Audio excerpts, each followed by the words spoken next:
Welcome to the Responsible Bytes podcast, everyone, the podcast where we talk about all things safe and responsible technology. I'm your host, Dr. Zena Assaad, and today I am joined by the very wonderful Dr. Luba Zatsepina, who is a lecturer in international relations at Liverpool John Moores University. Welcome to the podcast, Luba. Thank you so much, Zena. Thanks so much for having me. It's a pleasure. It's so wonderful to have you on the podcast. Now, Luba, your research focuses on nuclear deterrence and Russia's nuclear policy. Can you please explain what nuclear deterrence is? Yes, absolutely.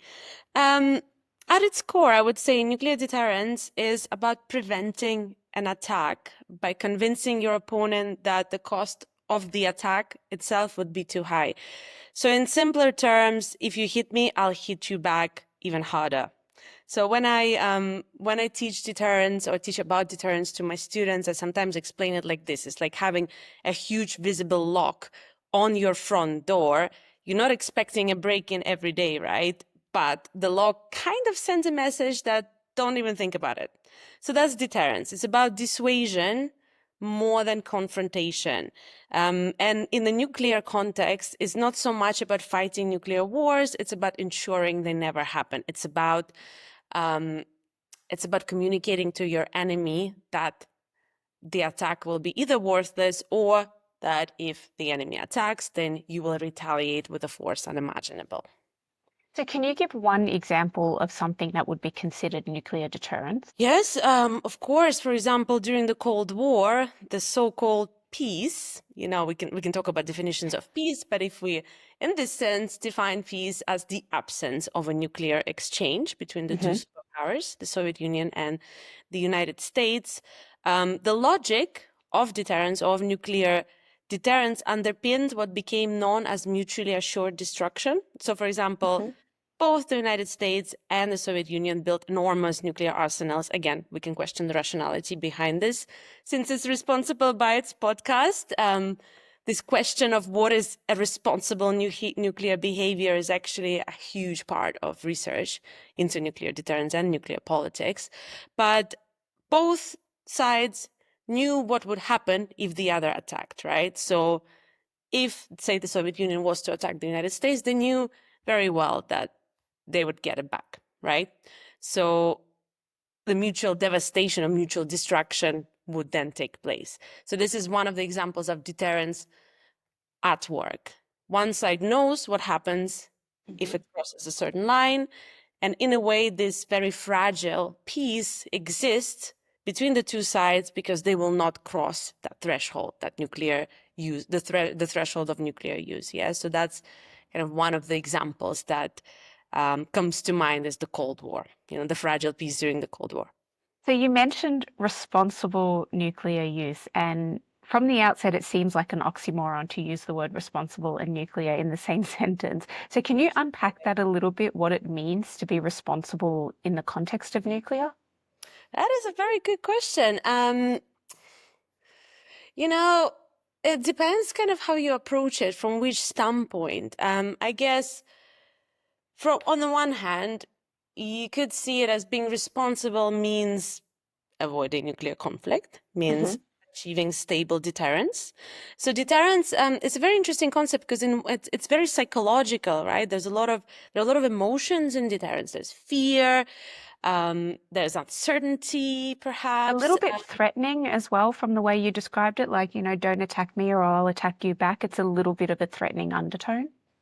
Yes, I would say it's part of it, right? Because if we go a bit deeper into that, there is two types of deterrence. You have deterrence by punishment and deterrence by denial. So the threatening one is the deterrence by punishment. Don't attack me, I'm going to nuke you back. Deterrence by denial is more of a don't attack me, you will fail miserably and incur huge costs. It's gaslighting the other person to not use their nuclear capabilities. Absolutely. Maybe we should introduce the concept of nuclear gaslighting, but I think it's more accurate. Yeah, you're absolutely right. Yeah. And in terms of responsibility, yeah, so what can be classed as responsible nuclear behavior? So this is it's a lot to unpack here, so I'll try to be brief. I guess the question, to kind of paraphrase it slightly, what constitutes a responsible nuclear power, right? A responsible nuclear power is a nuclear state that avoids brinkmanship, that avoids threatening behavior, that avoids unnecessary escalatory rhetoric, that, focuses on maintaining stable deterrence, clearly communicates to the adversary the so-called deterrent messages, right? Denying the attack, so to say. And perhaps,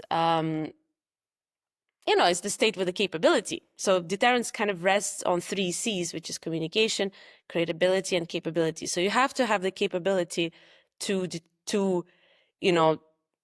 commit this second strike. If you are, so for example, if you want to communicate that this attack will fail, you need to have something, some kind of technology yet, like whether it's nuclear weapons or ballistic missile defenses, etc. You need to have that technology, and your adversary needs to know that you have that technology. So you need to communicate it clearly, and also you need to make them believe that you will indeed do this, right? So in terms of credibility, and when it comes to responsible, I mean, I would be more in a camp that would argue that when is it ever responsible? Just because the United States and the Soviet Union avoided nuclear confrontation, does that really make them responsible? Maybe they're just lucky, or they were lucky. At the moment, who is actually a responsible nuclear power? Are we, just because one side doesn't use the nukes, does that really make them responsible? So I think it's a very difficult question that is hard to answer, what constitutes responsible, because you can approach it from several angles. You could say there is no exchange, deterrence work, deterrence is stable, hence everybody is responsible, because we're not, touch wood, hopefully it's not going to happen again, we're not seeing a state use nuclear weapons, right?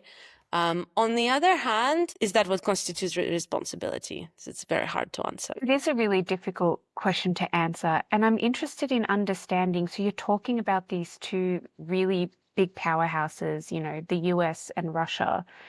And culturally, they're different. From a language perspective, they're different. So is deterrence understood the same across those two different powerhouses? No, actually, it is not. And I'm very glad you asked this question. So this is actually the core of my current research, is how deterrence is understood. And it's not a universal concept. So if we kind of look at how Russia defines deterrence, like simply before I get into any specifics, if we just start by looking at the linguistics of it, a word that means deterrence in the way we understand it, it's not quite deterrence. It means to hold back.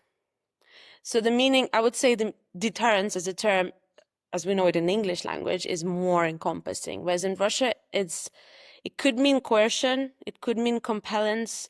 It basically means to hold someone back, but it's not understood in the same way.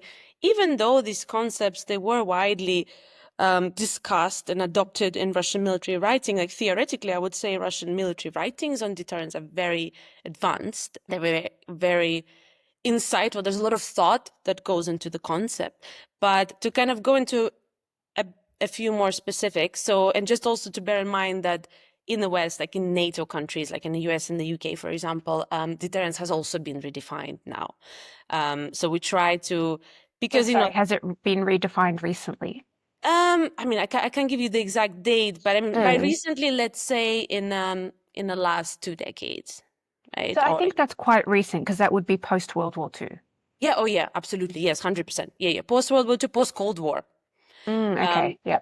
100%. Because we live in a new and technology. If we're talking about technology here, plays a huge role in this redefinition of deterrence. So before we even get to things like artificial intelligence, cyber, for example, the existence of cyber domain and the importance of cyber domain in general in national and international security is huge. And deterrence should also focus on cyber, right?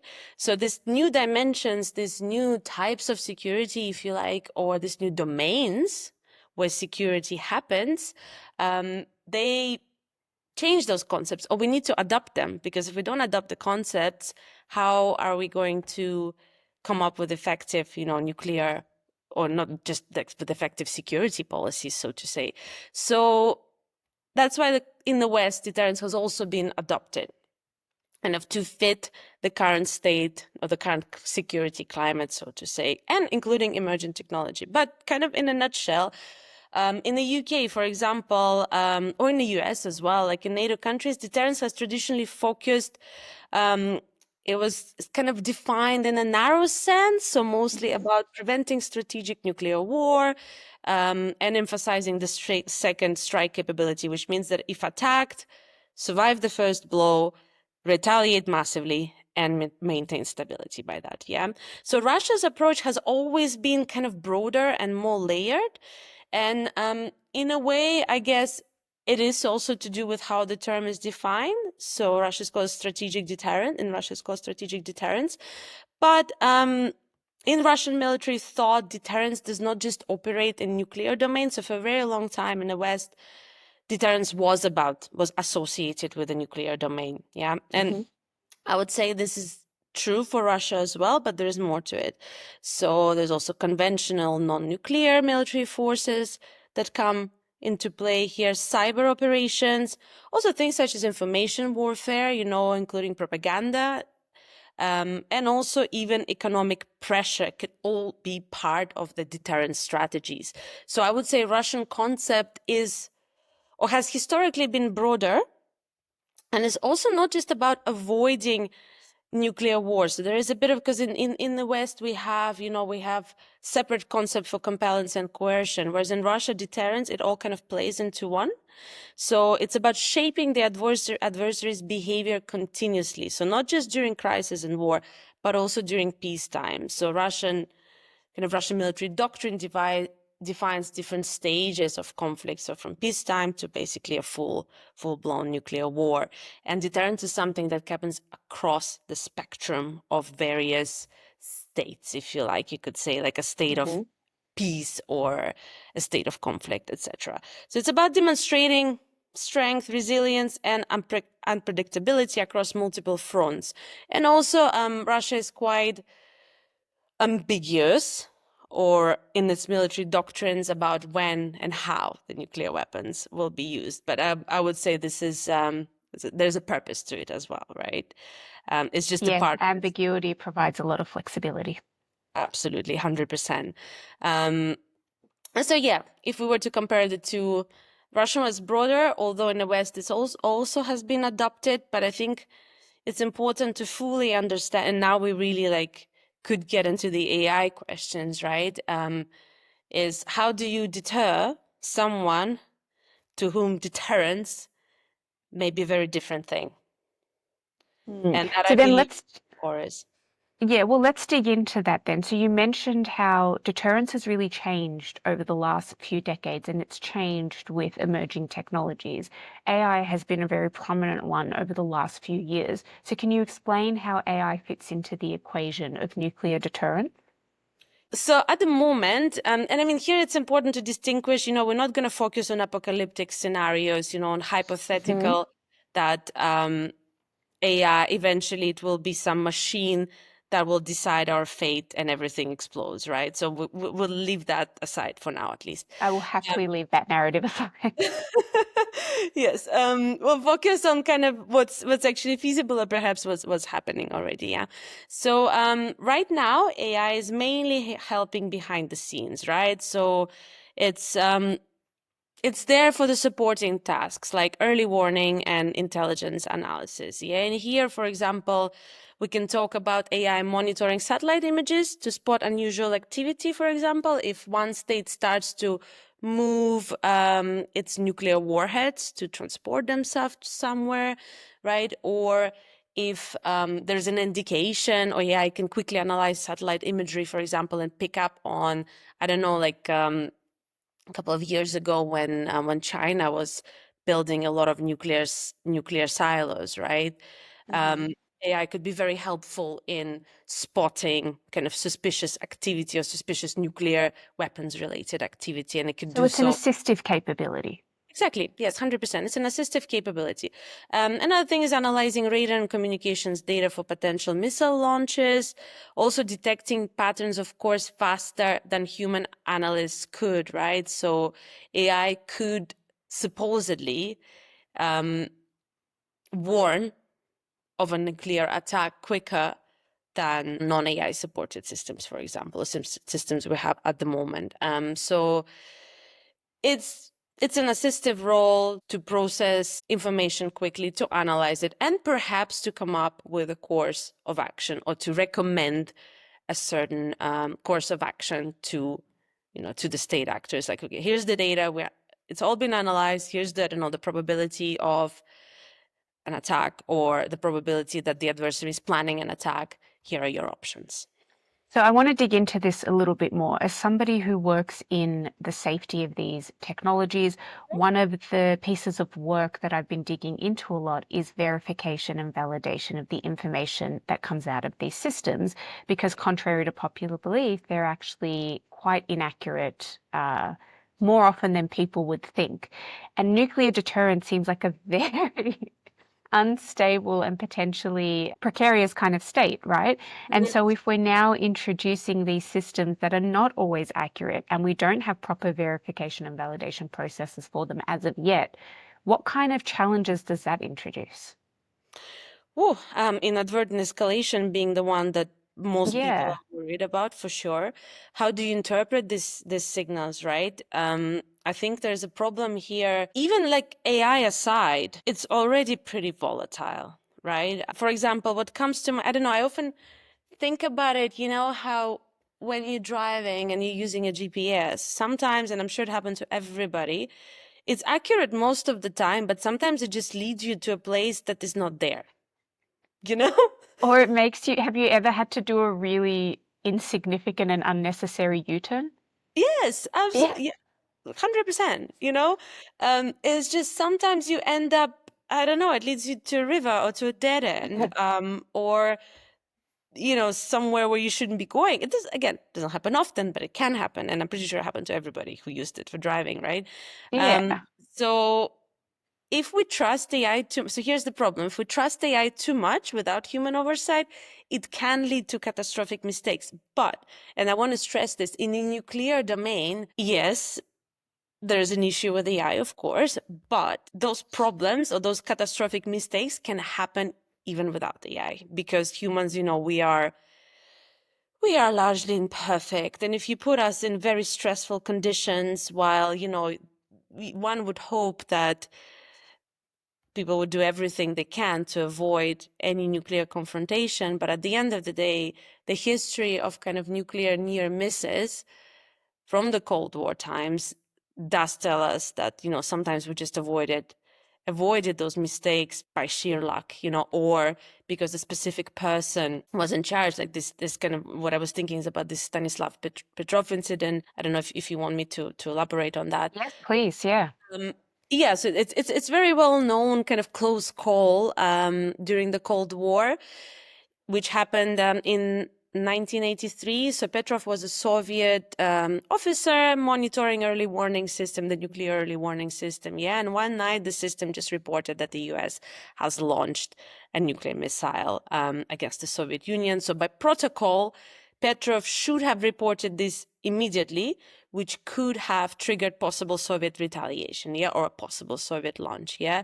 But he hesitated because he wasn't sure, who knows, we can ask him now, but something made him stop. He thought, what, this sounds like a mistake. So he reasoned that a real US attack would involve hundreds of missiles, not just 5, because I think 5 were launched, 5 or 6.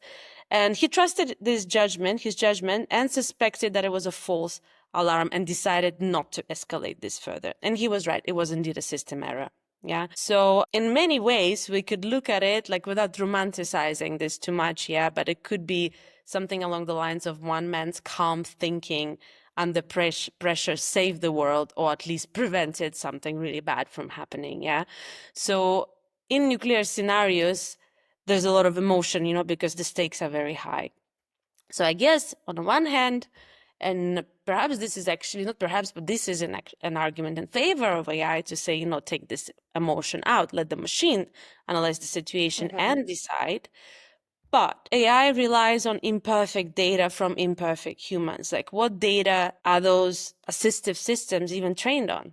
What is it? Is it the Cold War data? Like, I mean, I personally don't know what data is used in those systems, but something tells me that because luckily we don't have that much experience, with nuclear exchanges or nuclear confrontations, it will be very limited. It will be biased.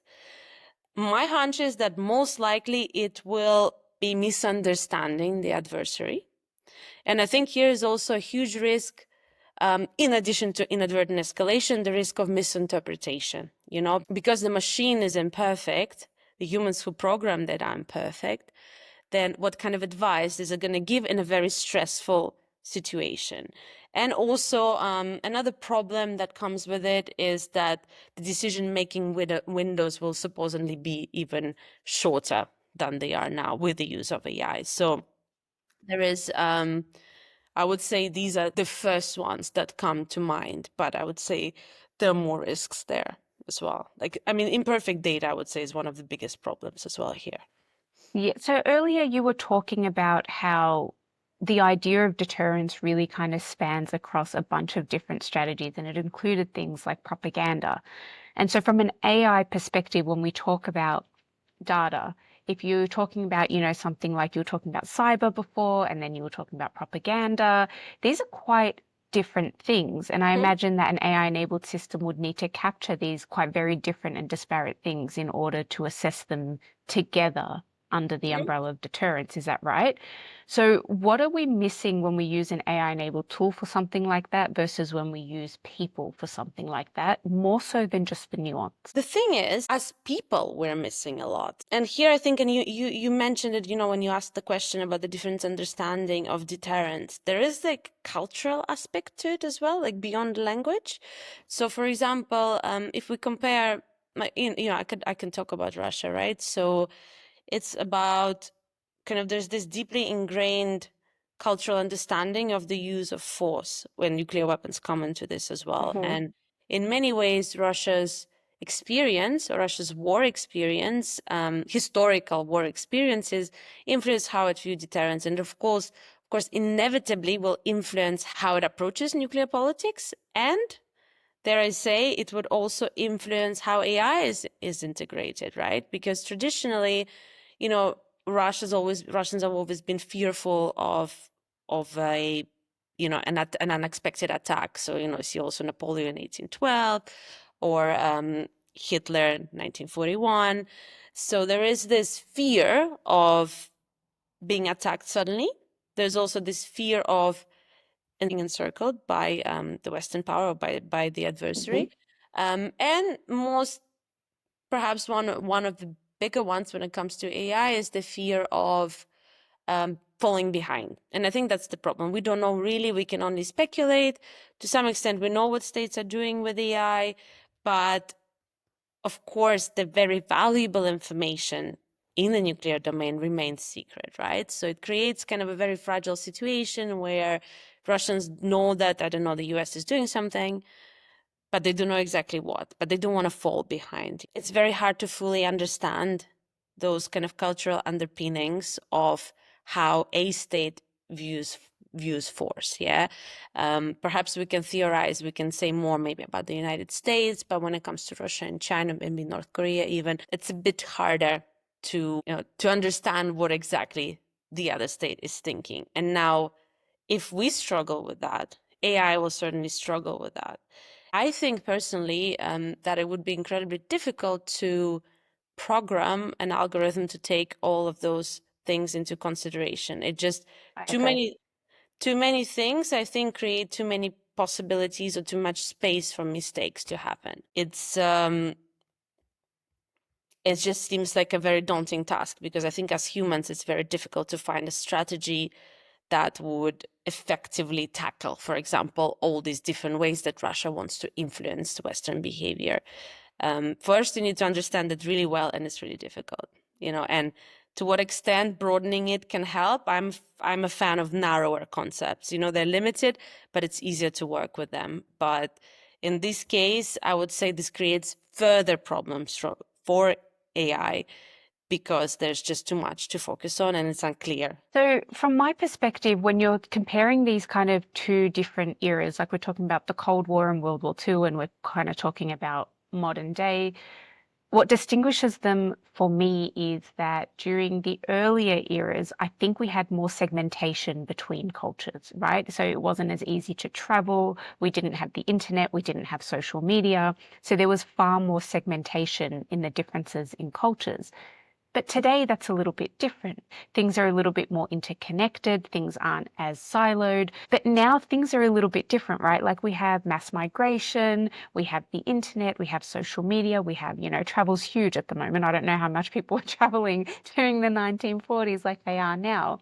The world is different. And from that perspective, how does that impact deterrence? Because there's no longer a clear red line between us and them. I don't necessarily think this is true anymore when it comes to Russia versus the US. You think there's still that clear red line and segmentation between them? I think it's back after with the war, with Russia's invasion of Ukraine. It's very much back. The travel is obviously limited again, right? We talk of, the second Iron Curtain, almost, not quite, but getting there. Yeah. So I would say this is very interesting because what you described is kind of this a very positive impact of globalization, so to say. So that I would say very much pertains to a period of kind of warmer relationship between Russia and the West, which we're talking late 90s, kind of early 2000s, I would say, until 2012. There was, like, one could even argue that there was no longer any need for nuclear deterrence, even like nuclear deterrence research. Not saying it lost its value, but there was like a relative silence, when it comes to deterrence research. And I mean, very much that era was characterized by non-state actors. So when it comes to research on nuclear politics and nuclear weapons, the fears then were that, non-state actors will have nuclear weapons, that the so-called rogue states have nuclear weapons. We talk about the Iraq War. So there was more focus on the non-state. Yeah, or also on states in the global south, which is a whole other issue about, speaking of responsibility, that can be discussed in the nuclear domain, but it was less so about the competition between the two great powers. But now we live in the new nuclear age, in the third nuclear age. The first nuclear age was very much the Cold War confrontation between two great powers. Second nuclear age, kind of more to do with non-state. And with the third nuclear age, and this is what interests us, we talk about multipolarity. We talk about, so by multipolarity, I mean, it's not just, there's several kind of pools of power, so to say. You have, Russia versus the US or NATO. Then there's China versus the US. I mean, India, Pakistan, etc. And the system is not really bipolar anymore. It's more multipolar, and we talk about Russia, China, and the US. And perhaps Europe, if one likes to view it as a kind of separate center of power. And then third nuclear age is characterized by multipolarity, emerging technologies, or the impact of emerging disruptive technologies, including AI, and also the rise of kind of the strategic non-nuclear weapons, because there's a lot of theorizing about non-nuclear weapons and how they can actually have strategic significance in a sense that they can play a certain role in deterrence. So this is, again, at this kind of a stage of theorizing. It's just a possible future. We're only just entering this third nuclear age, or we have just entered. And in many ways, some of the thinking in the third nuclear age is similar to the Cold War thinking. Or there's been several discussions about, what we need to go back to the old ways of theorizing deterrence, strategic stability, the great power competition, and kind of see how this applies now. And in many of those discussions, I hear the Cold War. During the Cold War, this happened. During the Cold War, this is how it was. So to me, it seems like we're coming back there, because in many ways, it is us versus them, 100%. In Russia, it's not just a quest, against Ukraine. It's like and it's out there, they openly saying it, that this is now kind of this is against the whole West, the Western values, and kind of, they often quote NATO expansion for reasons as an explanation of the reasons why they're in Ukraine, but there's more to it. There's also this cultural project as well, that, somehow we are more superior to the degrading West. Yeah. Bit of a repetition of history, isn't it? 100%. 100%. And this is actually very worrying because, this nuclear brinkmanship, nuclear threats. I mean, some Russian officials, they frequently say, if you do this, we will use nuclear weapons and things like that. And like, to what extent, there's always this question, how likely they are to use it, or how seriously should we take these threats? But I would say that now we're very much going back to this Cold War thinking. So kind of what was once, what you described, that borderless and kind of these shared cultural ideas. Now I believe that, at least in the context of these two great powers, we're very much taking a step back, and there's very much this dynamics, this kind of backward dynamics of actually closing, and it's again the competition between the two cultures, as well as two military superpowers. Yeah. So I think this what complicates a lot of deterrence theorizing. On the other hand, it makes it easier because we can kind of go back and revisit some of the lessons from the Cold War, and we can then talk about it. Okay, how do we actually tackle this at the moment? But this seems to me like there's been this revival of nuclear deterrence research lately, precisely kind of in this context of a third nuclear age, and also in the context of Russia's invasion of Ukraine. I'm going to ask a question that I imagine most people will be thinking, and it's, why do we have nuclear deterrence, and why don't we just completely ban nuclear weapons, ban their use? Why do we have nuclear research? So there's a lot of people who sit on this end of the spectrum, and I do understand where they're coming from, because the repercussions of nuclear are so catastrophic. So can you maybe provide a little bit of insight of why we are at a point of nuclear deterrence, as opposed to just completely removing nuclear capabilities and technologies from use? And I know it's a very difficult question, because it's really, it's a philosophical question, it's a geopolitical question, it's a huge question. It is a huge question. It's again, it really depends where you kind of come from. Not come from in the sense of like intellectually, yeah, like which kind of camp you're in. But ultimately, I'm gonna switch on the academic, right? And I'm gonna try and be as neutral as I can. Take a side, it's okay. But ultimately, nuclear weapons are important tools of security, right? Not just security, but also in some cases coercion, right? They're political weapons in many ways. And some believe that they do indeed maintain peace, right? By peace, again, I mean the lack of nuclear exchange, but also lack of direct confrontation. I mean, there are a lot of nuances that come into it, right? But at the end of the day, there is, I would say, a lot kind of rests on this stable nuclear deterrence. So why are the US not directly involved in Ukraine? Like, not sending boots on the ground, for example, or closing the skies. One could attribute it to nuclear deterrence, not wanting to kind of to cross the boundary here, for Russia to then use nuclear weapons. I'm not saying it would happen this way, but this is perhaps one of the explanations that could indeed be accurate. So in many ways, North Korea, for example, from their standpoint, this is me jumping to like a different region, right? But for North Korea to have those nuclear weapons, what the experts or the academics often refer to is like for the purpose of regime preservation, right? So if North Korea did not have nuclear weapons, some would argue that then the US would have tried to topple the regime, right? Don't know. I mean, again, we don't know if it's true or not. It's like, it's kind of this fundamental question of why do states hold on to nuclear weapons, right? And security reasons, various reasons, for each state that perhaps will be kind of grounded in different factors. But for security reasons, could be also for more abstract reasons of prestige, right? Of like somehow there is this belief, right, that having nuclear weapons somehow makes one a superpower or makes one kind of a special power. It's almost like this exclusive club, yeah? And being part of this club means something. It's about power, it's about recognition, it's about being seen as a nuclear power. So there is a certain idea of strength that is, or power that is attached to it, yeah? Now, this is me kind of going through various explanations that exist out there. Which I think is important, right? Because the argument of just don't use them and just ban them is a very strong argument that's difficult to counter.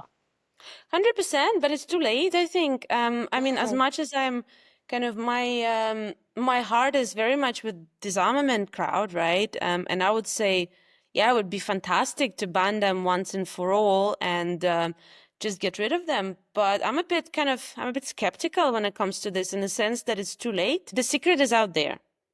So even if we imagine this situation that all states get rid of all their nuclear weapons all at once, which is, practically is a very difficult task. But let's imagine that.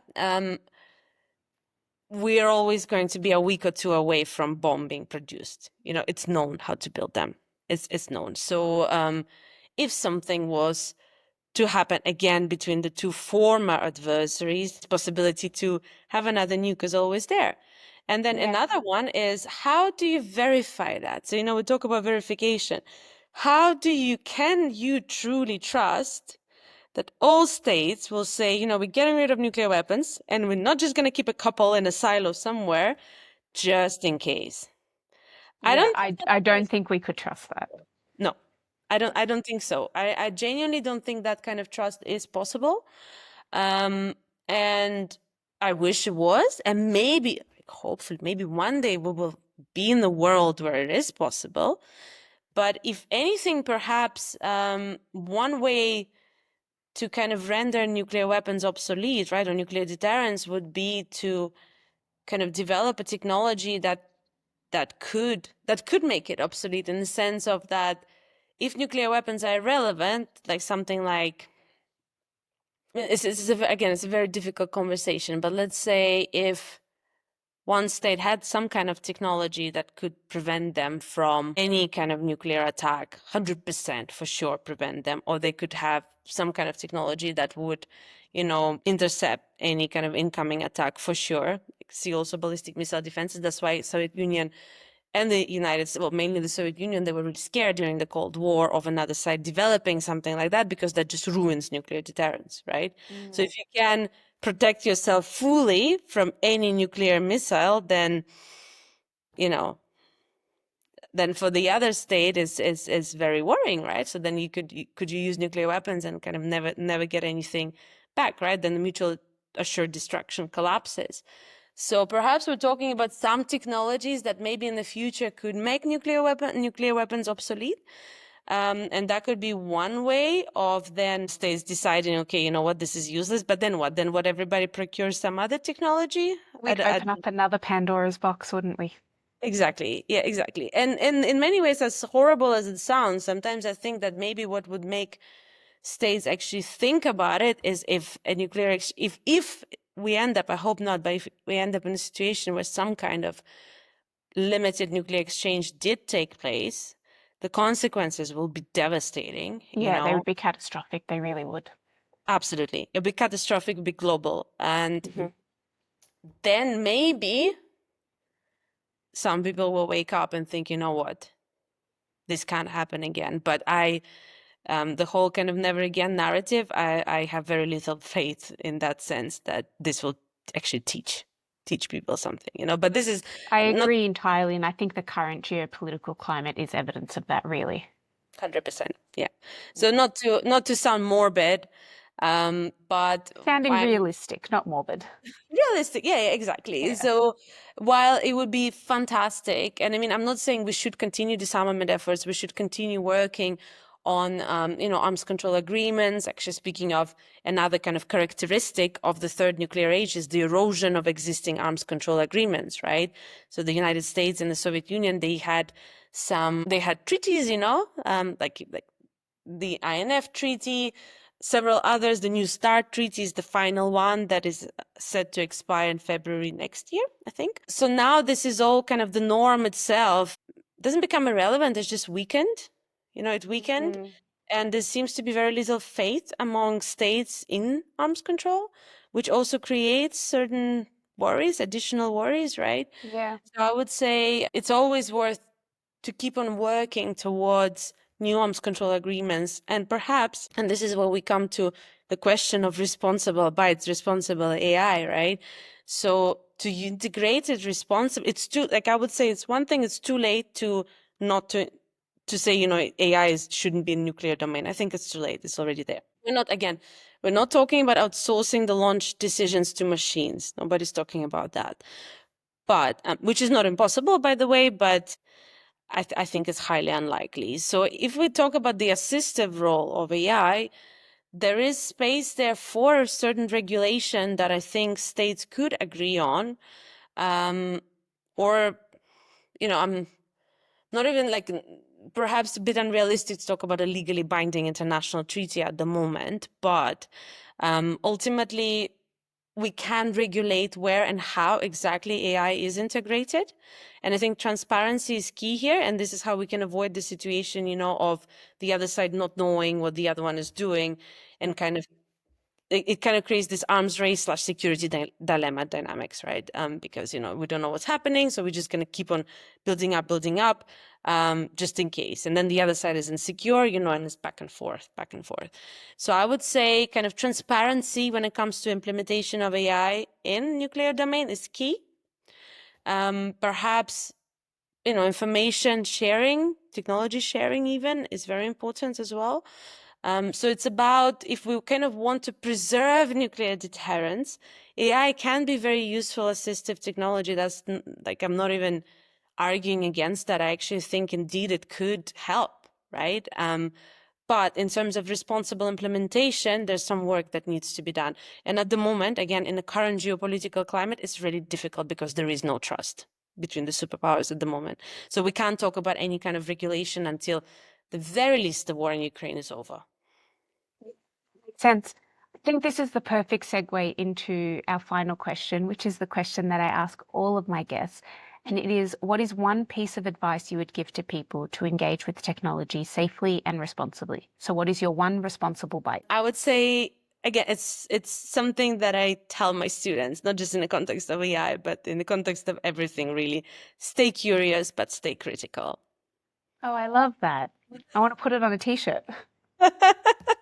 Yeah, it's a good one, actually. Yeah. So technology is never neutral. It's built by people. It has its own assumptions, priorities, and flaws, and it reflects human choices, but also sometimes human mistakes. So I think there's a lot to explore here when it comes to, to new technology, especially artificial intelligence. There's a lot to explore. There's absolutely no need to close yourself from it or to pretend that it doesn't exist or to fight it. But one needs to be critical. Who built the systems? What assumptions were made when the system was built? Who benefits from it? And who will get harmed if it fails? So that would be my piece of advice. Stay curious, but also be critical. Stay critical. I love that. I think that's the most wonderful place to end this episode on. Luba, you've been amazing. You have answered what are very, very big and difficult questions in, I think, a really accessible and pragmatic way. And I really appreciate how open you've been in this episode. Oh, my pleasure. Thanks so much for having me. It's been a great conversation. Thank you. It's been amazing. And for those who are curious about Luba's background and her research and some of the work that she's doing, I will keep all of her information in the show notes so that you can go and check that out. And you can follow Luba on her socials as well. Thank you again, Luba. It's been amazing to have you. Thanks so much, Zena. Thanks. My pleasure.